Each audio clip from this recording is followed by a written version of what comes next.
So, hello everyone, welcome to our talk. Nice to see you all here. Nice to be here at Black Hat. Our talk is about Windows Hello for Business, or as we call it, Windows Hell No for Business. So, maybe a bit about the project. As Enno already said, we're doing for quite some time a lot of reverse engineering on Windows components.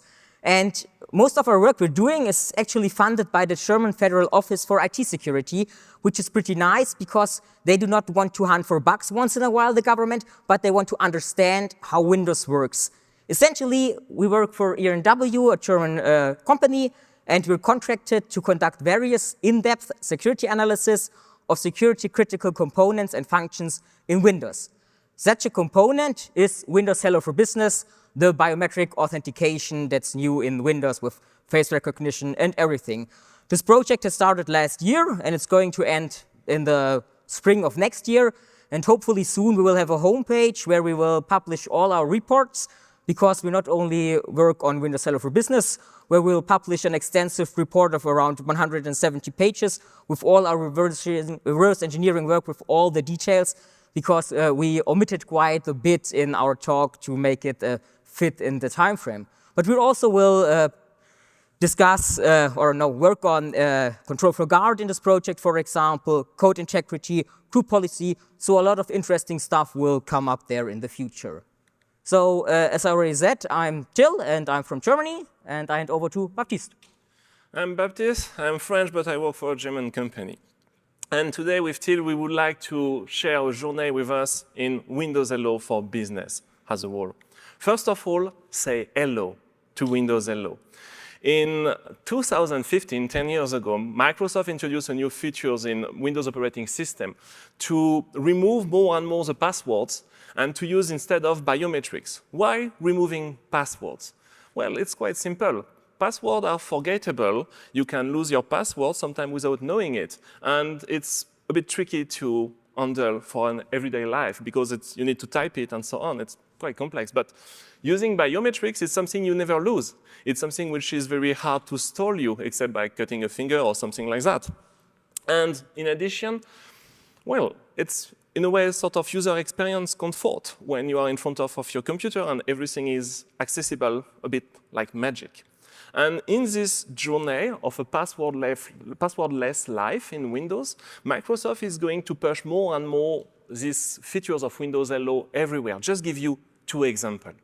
The first one, Windows Recall, was introduced 1 or 2 years ago on Windows Preview. Windows Recall is quite simple features, very short words about. It takes regular screenshots of your screen activities and it stores everything in a database. And with the power of artificial intelligence, the goal is to be able to say, we could make some sort of indexing of what you did. So that if you have a research, like what did I do 2 weeks ago when I watched this YouTube video, Windows Recall is quite able to tell you watched that video based on your screenshot activity. On the first release of these features on Windows Preview, the database where all the screenshots were stored was very easily accessible, which creates a lot of issues from a privacy point of view, as you can easily guess. And in this situation, in the new features which has been published on Windows Preview, now the access to this database is locked by Windows Hello. So you need to use Windows Hello to be able to authenticate and go further in this direction. Another example, Passkey. Passkey is the same ID, but instead of logging on your laptop with Windows Hello, you can use Windows Hello to log on a website. Outlook, Facebook, Gmail, and so on.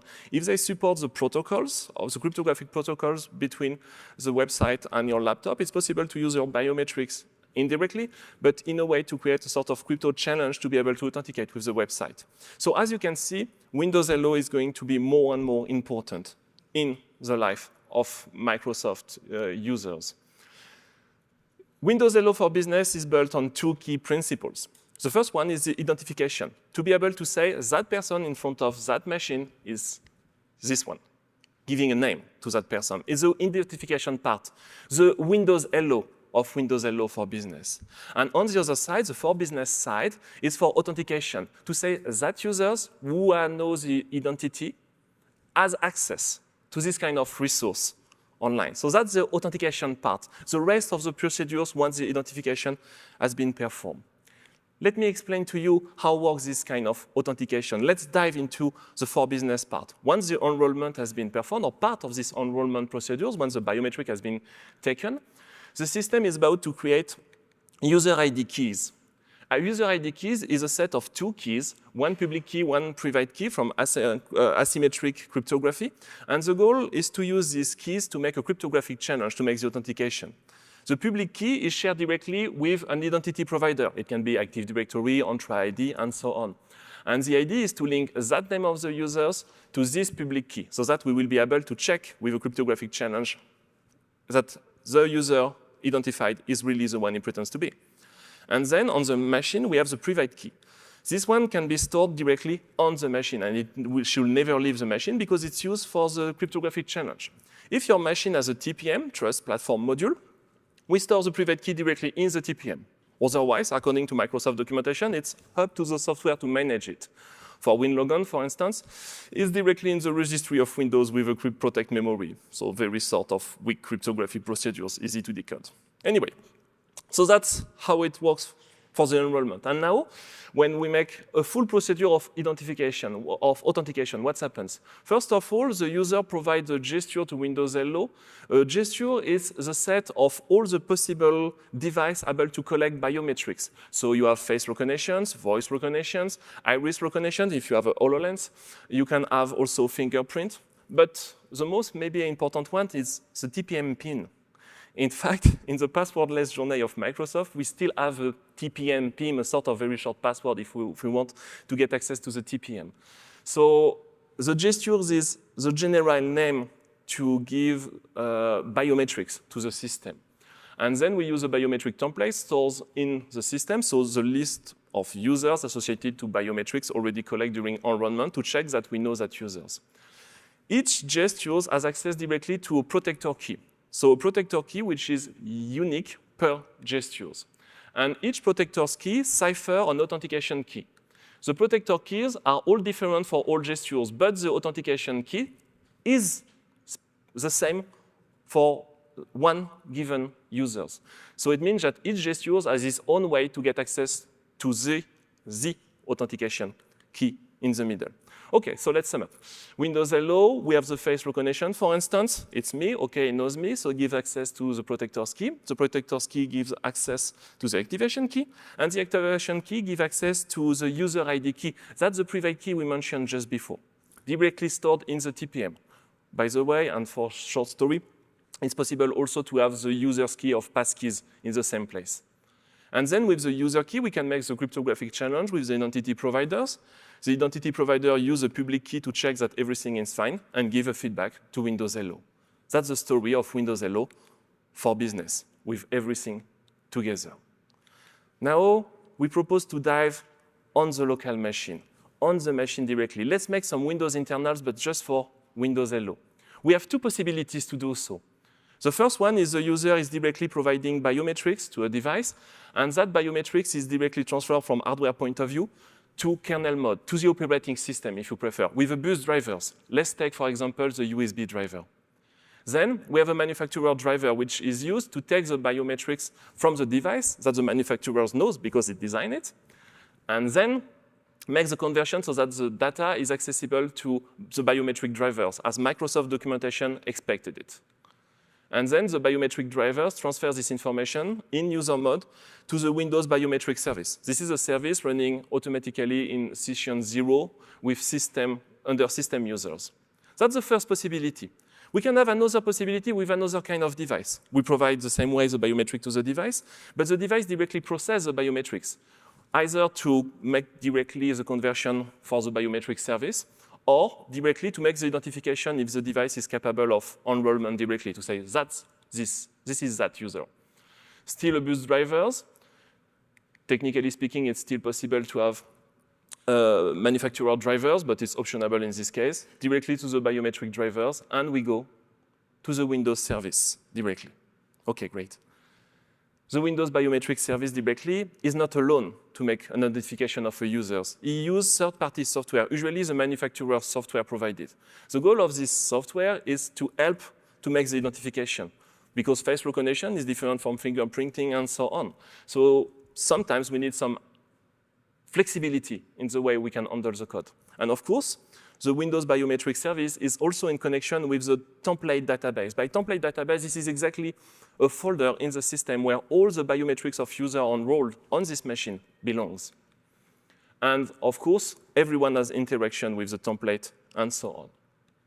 Now let's consider the case where an application would like to access the identity of the user in front of the system. It uses the WinBio API. The Windows API is the one which is responsible of this small GUI that we all know when using Windows Hello. And then this API is designed to make RPC connection with the service. RPC connection is just a way to talk with the service. And that way, the service has its own memory space, and the user application has its own memory space. It means that the template and the biometrics never leave the memory space of the Windows biometric services. And any client application looking for identity never directly access to the biometric data, keeping the privacy in a way. Okay, so we are going to focus our analysis on the first kind of device because they transfer directly the biometrics to the system, which of course raises a lot of concerns in the notion of privacy. Then we will dive into the Windows service. And of course, we are going to talk about the templates database and the third-party manufacturers. But let's come back to the Windows biometric service, please. As any service, it starts by making the initialization of the service control handler, which starts by loading the configuration of the system. And then 3 main procedures are loaded. The initialization takes from the registry of Windows all the information for every kind of sensor registered in the system. For instance, voice, face recognition, and so on. We have also a focus initialize in the middle because the application which is going to take the identity is the one which has a focus. Let's put it otherwise. The one which is in foreground, the one which has access to the keyboard, if you prefer. Then there is some TPM check, which are performed, and we apply the policy like that. We have what is internally called an account manager. So in fact, many applications can talk directly with the service, and all the applications talking with the biometric service are correctly separated from notifications. And then we have the WinBio unit creation. Bio unit creation, we are going to talk about it, but you can see that as a provider of service inside the Windows biometric service to provide a specific access to the face recognition, iris recognition, voice recognition, and so on. It's something which is very software in a way. And in the end of the day, there are all sorts of internal servers in the service. Then, last stuff, we are going to create an RPC dispatcher so that we can communicate with RPC, as we explained just before. And the RPC is, of course, set up correctly. Last operation is the hardware manager. The hardware manager is going to set up a lot of procedures to be notified when there is a plug-and-play notification, if there is a power event, and so on, so that we can manage also the hardware from a generic point of view in this position. With that illustration, you've got all the initialization of the service directly. We talk about initialization, and we talk also about configuration. The configuration of the service is in each KLM, system, current control set, service, WinBio service. And for instance, we have the key database where all the database of the biometrics belongs. You have the path of the database and the type of the database. Number 2 means face recognitions. We have also the service providers with all the name of the service providers, Bootstrap, face features, fingerprint, and so on. The name have self-explain it, except for facial features and Bootstrap. In fact, facial features is totally empty. And what makes the face recognition is Bootstrap. If people from Microsoft in the rooms could explain why they use that names, we will be glad to know. And then you have virtual sensor configurations, which gives you a lot of information, like description, like Windows Hello Face Virtual Software Device, so we know where we are. And we have also the notion of adapter in the configuration. Technically, we can have more than one configuration per virtual sensor, but from our experience, we only saw one. So it's like that. And you have the DLL, which represent what they call internally the notion of adapter. You can see engine adapter, sensor adapter, storage adapter. Let's talk about the notion of adapter. We have the Windows biometric service, and as we explained before, some third-party software can be used directly in the Windows biometric service. It's not a must. Windows provides by default some very generic adapter, some very generic code to do the work, but it means that the device manufacturers need to follow the norms written by the Microsoft documentation. And if that manufacturer wants to do something differently, it needs to provide its own adapter. So we have a sensor, an engine, and a storage. The sensor is everything to manage different kind of sensor, fingerprint, face, and so on. The engine is used to make the match, so that when we ask for this biometric data captured by the sensor from the one of the storage providers, so the database where all the biometrics belongs, does it match or not? And of course, as I mentioned, the storage providers, the possibility to have different kind of database according to the sensor type, for instance. Everything all together communicate with a specific structure which is called a pipeline. Oh, it's not a pipeline like in the command line. No. It's more structures full of pointer of functions, and each component and also the Windows biometric service make a call between all the different elements via this pipeline. But there is 3 adapters all together to make a biometric unit, but there is a secret one, the framework adapter. This one is totally undocumented by Microsoft, but it's used in the context of virtual-based security. When we use the hypervisor of Microsoft Windows to make the security so that we have 2 little virtual machines in the system, one for the regular user, where we have the Explorer, when we can click and everything works correctly, and one very secure one, once only the hypervisor can access that for very secure operation.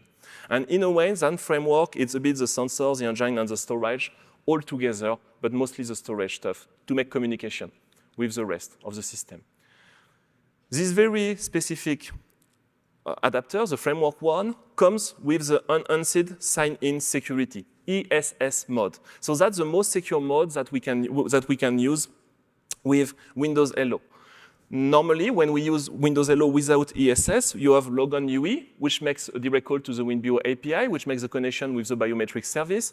And this one makes the transition with the biometric drivers, which itself makes the transition with all the devices, like TPM or biometric device.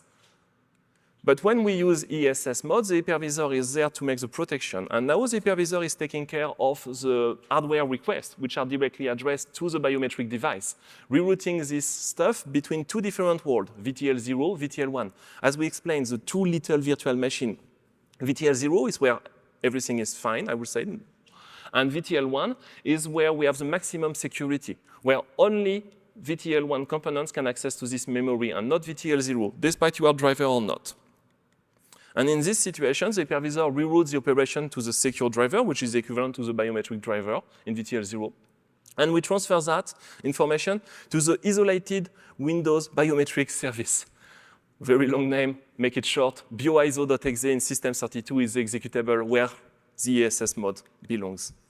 And inside is the same logic as we have seen with the Windows biometric service. We have a biometric unit with a sensor, an engine, and a storage. And when we have a request, the sensor gives the information to the engine. The engine needs to make a comparison with the storage. We take from the database directly the information. The storage gives back the information to the engine. There is a match or not. The sensor is just a proxy. We give back the information to the bioiso service. And if there is a match, we have an exchange of information between the isolated version of the service and the Windows biometric service. Technically speaking, you have a full cryptographic protocol communication, but for the sake of simplicity, let's just consider it forward the identity of the users. And then, via a lot of components in Windows, you have at the end, for instance, lss.exe, you have at the end the authentication which happens with the identity providers. So, like that, you have the full story of ESS mode. ESS mode is very nice, very cool, very effective in a way, but it only works if your device is capable of supporting it. For face recognitions, it means that your device must have the secure device capabilities from the configuration it can provide to the system. So, we have talked about ESS. Let's see how works the captures internally. At the beginning, in the Windows biometric service, there is a flush of all the operation, and then we start the captures. This is where we ask the sensor to do the capture, to take the biometrics. Then we have a sort of feedback loop control to check that everything is correct. And this is also where the calibration happens. For instance, we have worked a lot with face recognition. So if I turn my heads, there is automatically a recalibration to turn my heads correctly. Also the brightness control and so on. And when it's finished, we have a finished capture operation which happens. And then we push the information from the sensor to the engine directly. If the engine is happy with that, we continue the procedure. Otherwise, there is a possibility to make a calibration procedure so that the engine as a sensor agrees on which protocol to use, on which shape to format the information so that the engine is able to understand them. And then we have the presence monitor local update procedures. With that name, which is a bit ugly, this is exactly where the identification happens. In case of success, the TPM can be used if you are in ESS mode. Without ESS mode, there is no direct TPM access, despite Microsoft documentation. And then we have a cache system so that if we have already find someone in front of the machine, we can directly reuse this information for that user. We don't need to remake all the procedures. That's how it works. Let's dive into the identification procedures directly inside. At the beginning, we have a call to the identify all from the engine. And in fact, we take the information from the sensor, which has been given by the push data to engine. Engine matching is going to ask the biometric database via the storage adapter to provide templates to compare with. And the comparison is performed with artificial intelligence. So it's a lot of math, and in the end of the day, it just gives a threshold, so a value in floating point value between 0 and 1. And if the value is high enough, you are identified. But we cannot explain with artificial intelligence if it's the eyes, the mouth, or the nose, which is very relevant. It just train model and deal with that. So this is where the artificial intelligence in Windows Hello belongs. Then with the identify all, we have a list of WinBio presence structures, and some of the WinBio presence structures can have WinBio identity structures. And in the WinBio identity, this is where we have the seed of the user. This is exactly where we have the identity of the users at the end. Then the procedures continue, report observations. We update the cache, and we have a presence object which represents a user in front of the machine. Not that it's possible to identify more than one user at a time. Okay, thank you, Baptiste, for clarifying how the identification works. But as we said, it's also about the authentication. So let's take a look at it. First, we want to look at the thing we already know, the traditional authentication management.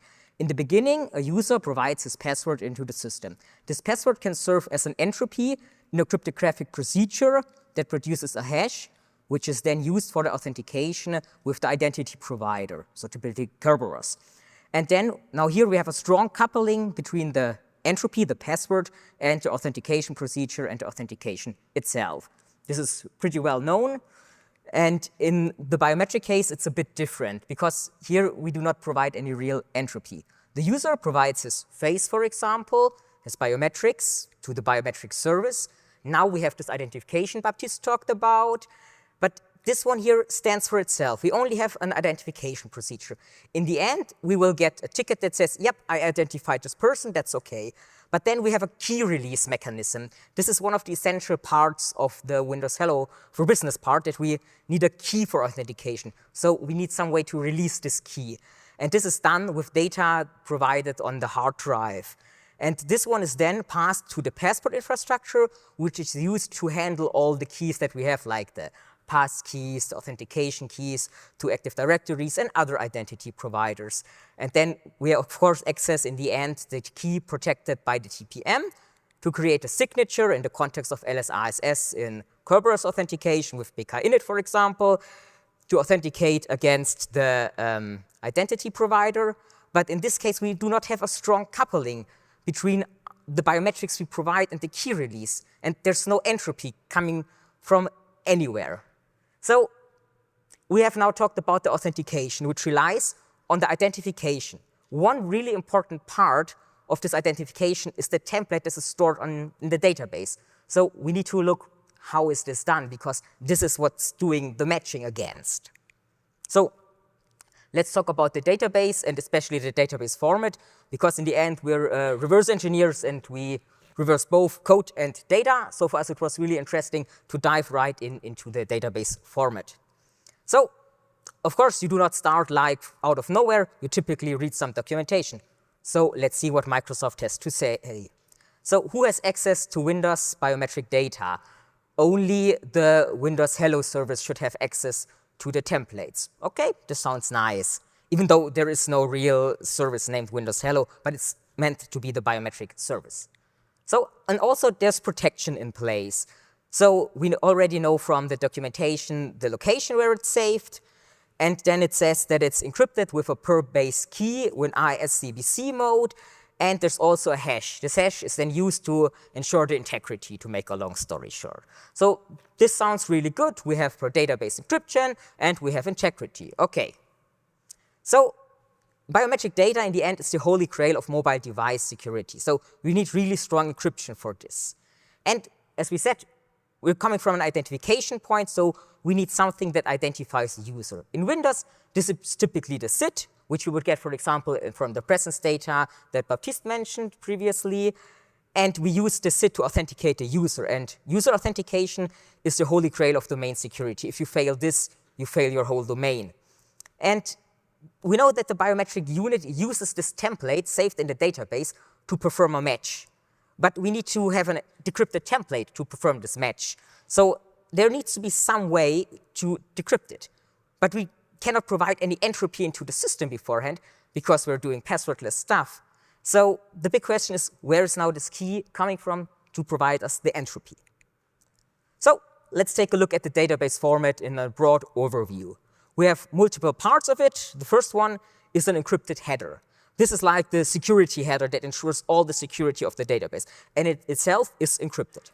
This one ensures the integrity of the database using a SHA-256 hash. It essentially hashes all the rest of the database and stores this hash encrypted. Then there's also this per database IS key that's used to encrypt the templates. Also, the initialization vector is there saved as well. And then there's an unencrypted header following this one. This one holds more like management information and metadata, like the version number, but also, as I said, management like how many records are in the database, how many free records are there. And then lastly, we have records. A record is the thing that ties the template to the user. So the record consists of a SID, most essentially, and the encrypted template itself.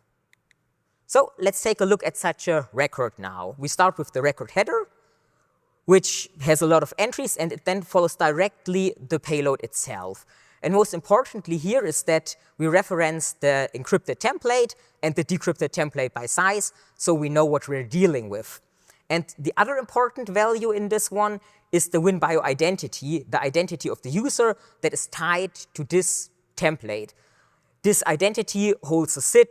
As you can see here as an example, this is what identifies us as a user in Windows typically.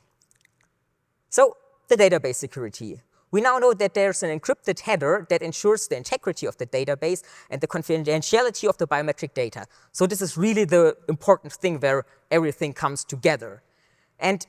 But we had not yet talked about how this one is secured, because we just shifted it from here's a key to here's a key. So there needs to be some way to access this one. And this is typically done in Windows with the crypt protect data and crypt unprotect data functions. And they provide a means to do encryption without providing additionally an entropy. Typically, this uses the user's password in an interactive session, but in our case, we're talking about the system service. So all the data is already present in the system, and this essentially means that local administrators that have access to the system can call these functionalities and decrypt and encrypt the data. So essentially, encrypt this header.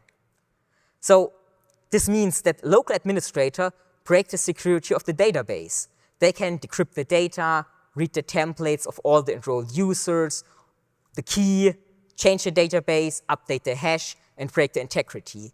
So to make it like really concrete what this means. For example, if we would have 2 users that are enrolled into the system, an administrative attacker could just exchange the SIDs and they could authenticate as one or another. The attacker could decrypt the templates or even bring their own biometrics to the system and in the end authenticate as every enrolled user on the system. So we developed a tool to decrypt the data, which you can see here, but of course we want to go one step further, and let's pray for the demo gods, because face recognition with dodgy lights is not so ideal. But yeah, please log in, Baptiste. Okay, so live demo. So we lock the screen, and normally with the camera and my face. Welcome back, Baptiste David, you see? Well, come on, yes. And then I connect myself, and here I am. So only me on the laptop can do it. You want? Maybe show which user you are. Which? Oh, yeah, we can, of course. So we can see that Baptiste is logged. No, that's the wrong one. That will be me, the attacker. So let's try with another one, if you want. So command prompt, Who am I? So just to quickly show, we're now in the domain context. And now maybe there's an account for me as well. Let's try. You want to? Yeah, I want to authenticate. Okay. Yes. That doesn't work, huh? Making sure it's me. Okay, come make sure it's me. Oh, it cannot. Okay, please log in again. You see, it's better with my face. It works. Okay. Okay. So now I'm a local administrative attacker, as you can see. That's nice. So I have a lot of capabilities. So let's take a look into the database. What's in there? No, So my face, at least. yeah, your face. But not only your face. Like, we can here see now the headers, like we have the hash we talked about here. We have the initialization vector here. We have the key here. Then we have this logbox file header, which is like the management header. Then we have one record where we have, for example, Baptiste's identity here. And then we have the first part of the decrypted template. So this is the decryption part. That's nice to have, but that's not what we want, because in the end, I want to become Baptiste. What do you mean by becoming me? I mean, like plastic surgery, get your face. There are some works, and it could be painful. No, trust me, it's not painful at all. Okay, sure. Just give me a second. So what I now want to say, I just want to inject my own biometrics into the system. And thankfully, I already have my biometrics stored. Backslash. Yeah. Here. So now I just inject my decrypted template into the system, which was successfully injected. So I just replaced his blob with my template, encrypted it, updated all the values that I need, like the size and so on. It's just like tedious work to do, but nothing fancy. And it's enough to be me? Yes, sure. Let's take a look. So, that's me, I'm Baptiste now. Can we make the presentation? Okay, the demo of the gods of demo. They were with us, today. yeah. The light was well. So, to conclude, so just a few major takeaways for you. Windows Hello for Business is here to stay. We have seen it with new security products like Windows Recall. They use Windows Hello for Business now as a security feature to authenticate it. Also, there's more of a trend to like online accounts with Microsoft. So I think we can see a bit of a shift here, more and more to not the old thing, but more the new thing. And I think Windows Hello for Business will play a major role in that. So it's essential to understand how it works and understand its problems. And local administrator to the main user is still a big threat, as we have just seen now. I became Baptiste, and I'm now in the domain, not anymore only on the local machine.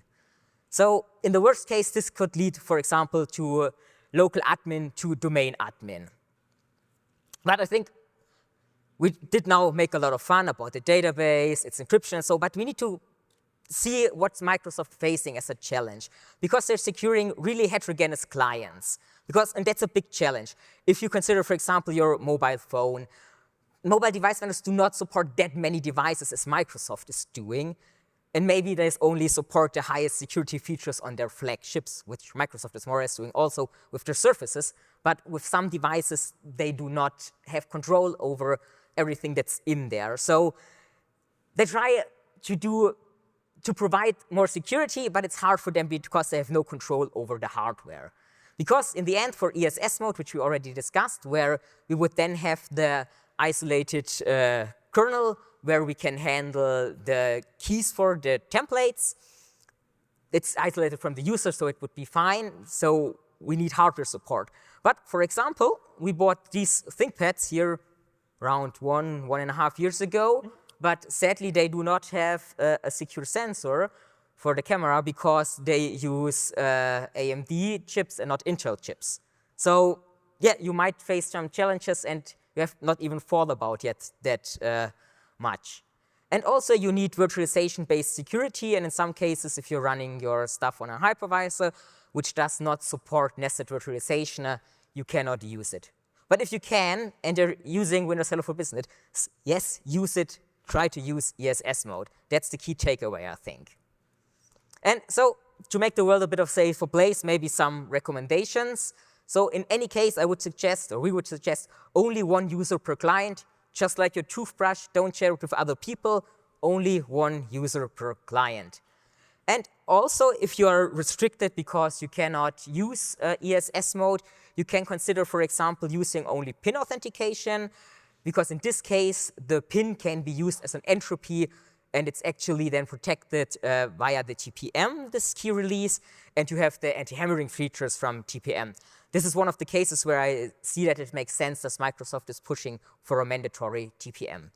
If you want to monitor for changes of the database, you should consider that essentially only the biometric service should be able or should access the database and read it and change it. So if you want to do monitoring, do it there. So thank you. Here we provide the full database if you want, and I think we have like 4 minutes for questions now, but we will also head to the wrap-up room later in case you have more need for discussions with us. Thanks. Thank you for your attention.